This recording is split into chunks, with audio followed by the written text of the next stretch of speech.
13h, 14h, Europe 1 Info. Et à 13h16 sur Europe 1, c'est le moment d'accueillir notre docteur Brigitte Millot. C'est la rubrique Santé du jour, Clélie. Bonjour chère Brigitte. Bonjour Clélie, bonjour Géraldine. Le mois de novembre met la santé masculine à l'honneur avec Movember, un mouvement dédié au cancer masculin. Et à cette occasion, les hommes se laissent pousser la moustache.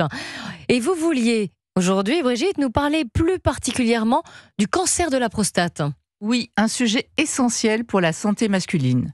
Le cancer de la prostate est le plus fréquent chez l'homme et bonne nouvelle, les chances de guérison sont très élevées quand il est détecté tôt. Alors commençons par un rappel sur cette petite glande exclusivement masculine.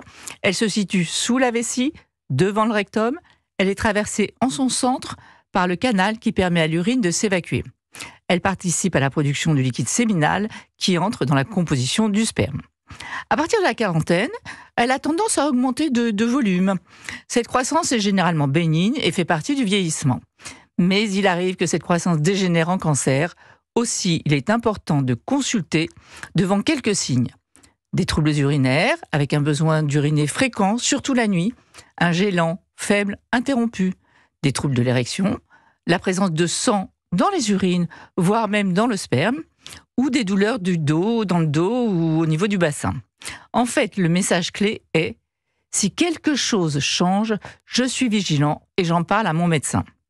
Il n'existe pas de dépistage organisé. Le dépistage est individualisé. Il repose sur une discussion entre le patient et son médecin pour peser les bénéfices et les risques. En pratique, le médecin peut proposer une prise de sang pour mesurer ce que l'on appelle les PSA. C'est un antigène qui est élevé dans le cancer, mais il n'est pas spécifique. Parfois, il peut être élevé lors d'une hypertrophie bénigne de la prostate, ou parce qu'on a pratiqué des examens ou des rapports sexuels, voire même il s'élève quand on fait trop de vélo. Donc, il n'est pas totalement spécifique. Mais ces examens, on peut tout de même, devant des symptômes, on en parle à son médecin. Il va les demander. On les propose généralement à partir de 50 ans ou dès 45 ans, quand il y a par exemple dans la famille son papa, un oncle ou un frère qui a été touché par un cancer. En cas d'anomalie, les examens complémentaires peuvent être prescrits. On va vous demander une biopsie, une IRM prostatique. Et ce mois de novembre est justement l'occasion d'en discuter, d'informer, de briser les tabous sur la santé masculine. Alors messieurs, prenez soin de vous. Et n'hésitez pas à en parler. Un simple dialogue peut faire toute la différence. Merci beaucoup, chère Brigitte Millot. On vous retrouve évidemment comme tous les jours demain à 13h15 dans